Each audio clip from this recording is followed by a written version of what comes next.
آپ نے یہاں تک فرمایا لو کان موسیٰ حیًّا، فرمایا لو کان موسیٰ حیًّا ما وسعہ الا اتباعی، اگر آج موسیٰ علیہ السلام زندہ ہوتے اور وہ جنت میں جانے کی خواہش کرتے میرے آنے کے بعد، تو آپ نے فرمایا ما وسعہ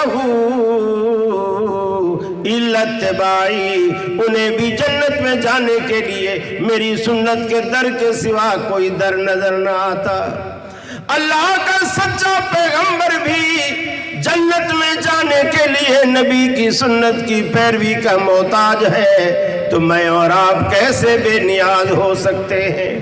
ہم کیسے بے نیاز ہو سکتے ہیں؟ امام مالک فرماتے ہیں السنت کا سفینۃ نوح من رکب فقد نجا ومن لم یرکب فقد غرق، سنت کی مثال نوح علیہ السلام کی کشتی کی سی ہے، جو اس میں سوار ہو گیا وہ پار ہو گیا، جو سنت کے بیڑے سے باہر رہ گیا وہ غرق ہو گیا، اس کو غرقابی سے کوئی بچانے والا نہیں۔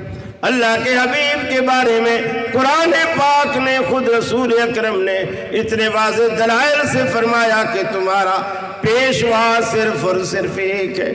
اہل حدیث کی صرف دو نکاتی دعوت، کوئی تیسری بات نہیں، صرف دو نکاتی اہل حدیث کی دعوت، دو نکاتی پروگرام۔ اے دنیا والو، عبادت اللہ رب العالمین کی کرو اور طریقہ محمد رسول اللہ کا اپنا لو، دنیا میں بھی بیڑا پار، انشاءاللہ آخرت میں بھی بیڑا پار۔